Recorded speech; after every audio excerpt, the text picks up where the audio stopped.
सामारे जे इलाइक़े में आइस जे वॾनि जा शिकायतूं जंहिंमां हिकु अली हसन गिरोही हिन खां पहिरीं असां चालान कयो हुननि जे रेड कयो ऐं हाणे ही निसारू कालू ऐं नज़ीर अहमद कालू ऐं शबीर कालू हिननि ते अमरकोट ज़िले जी तमामु पुलिस जल्दी रेड कयो आहे। उन्हनि खां असांखे 2 किलो चर्स आइस ऐं भंग मिलियो आहे। अहिड़ी असां हिननि ते FIR दाख़िल कई आहे।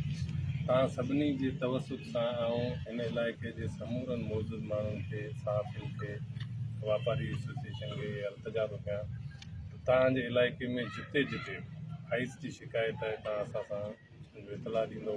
हीअ सभु मुंहिंजे ख़्याल में त हीअ 2 अॾा बंदि थियण खां पोइ हिन इलाइक़े मां आइस जी शिकायत ख़तमु थी वई हूंदी। उन बावजूदि किथे का शिकायत आहे त असीं उन ते बर वक़्तु कार्रवाई करण लाइ तयारु आहियूं।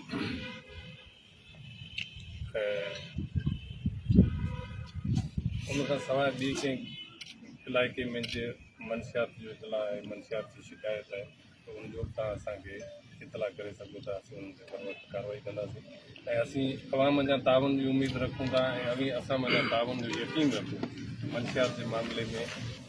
बाक़ी हीउ केॾो वॾो डीलर हो हिनजी तव्हां सभिनी खे ख़बर आहे पूरे इलाइक़े में।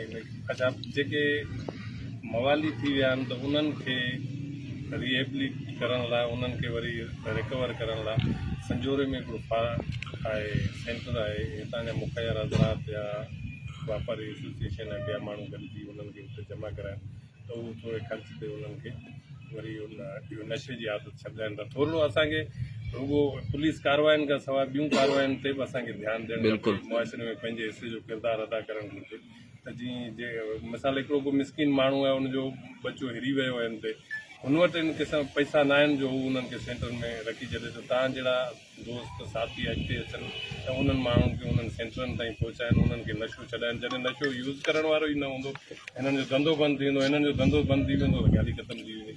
उन्हनि मवाली कंहिं ग़लती सां कंहिं लापरवाही सां तवजा न ॾियण जे करे नशे जी आदत में अची विया आहिनि। हाणे उन्हनि खे उहा आदत छॾाइण बि असांजी ज़िमेवारी आहे। ईअं न आहे त असीं उन्हनि खे नशे जे हवाले करे छॾियूं उन्हनि खे अकेलो छॾे करियो। सो ऐं तव्हां मां इहा उमेद रखां थो तव्हां इहा मुहिम शुरू कंदो हाणे त उन्हनि मवालियुनि खे नशो छॾाइण लाइ सभिनी जेके सरहंदी वारियूं धुरूं आहिनि उहे अॻिते अचनि ऐं उन्हनि खे रिहेबिलिटेशन सेंटर में दाख़िल कराइनि।